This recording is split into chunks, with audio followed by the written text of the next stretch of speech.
À quoi nous prépare l'Avent? On pense qu'il nous prépare à fêter Noël. Mais pourquoi fêter Noël? À quoi ça sert? Quel est le but de Noël? Sinon, de nous préparer au retour du Christ.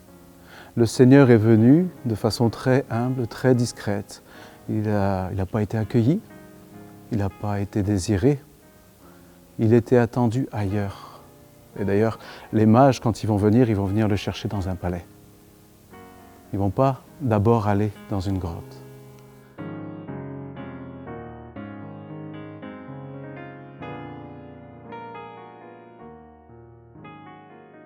Le Christ, qui est la parole de Dieu faite chair, chaque événement de sa vie, chaque geste qu'il pose est un geste de l'éternité qui fait éruption dans le temps. Et pour nous préparer à l'éternité, nous vivons dans le temps quelque chose de ce mystère qui nous ouvre le cœur, qui est fait pour nous préparer, nous disposer à accueillir cette miséricorde infinie de Dieu qui vient dans nos vies. Alors, comment nous préparer si nous sommes saturés de choses de ce monde?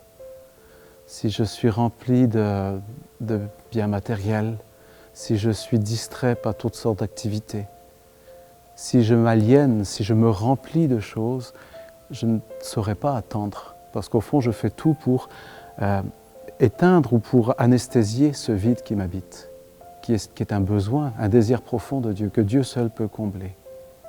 Alors l'Avent, c'est un moment où nous pouvons nous arrêter, peut-être nous dépouiller un petit peu. On parle beaucoup de ça pour le carême, mais c'est vrai aussi pour l'Avent, pour toute préparation à un grand événement. On éloigne tout ce qui va nous distraire, on éloigne tout ça pour goûter ce manque, pour en prendre davantage conscience, pour l'éprouver, et ça fait grandir notre désir.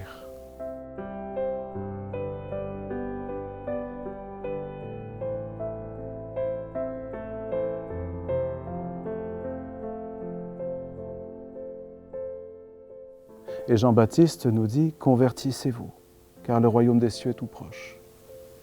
Ce n'est pas Dieu qui est loin de nous, c'est nous qui sommes loin de lui, qui ne sommes pas présents à ses appels, et nous risquons de passer à côté.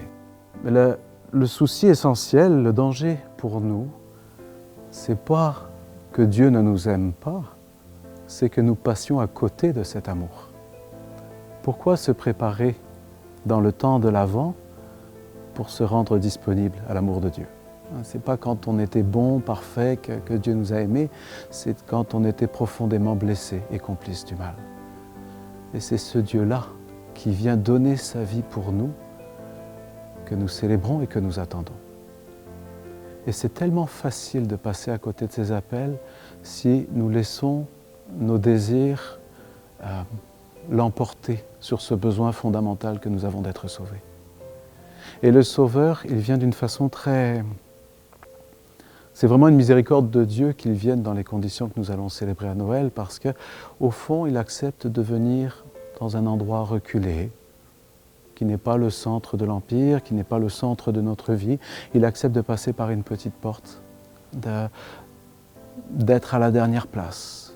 On ne l'accueille même pas dans l'auberge, mais probablement une caverne qui était derrière l'auberge, un prolongement d'une étable. Et il vient là où on lui fait une petite place.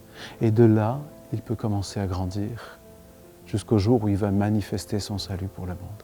Et c'est vrai aussi dans nos vies. Le Seigneur se fait tout humble. Si je ne veux pas qu'il avance, il me respecte profondément. Il y a des moments qui sont plus des moments de crise, qui sont des moments de remise en question profonde, et qui sont aussi des moments qu'il permet pour nous ouvrir le cœur et nous faire prendre conscience que nous avons vraiment besoin de lui.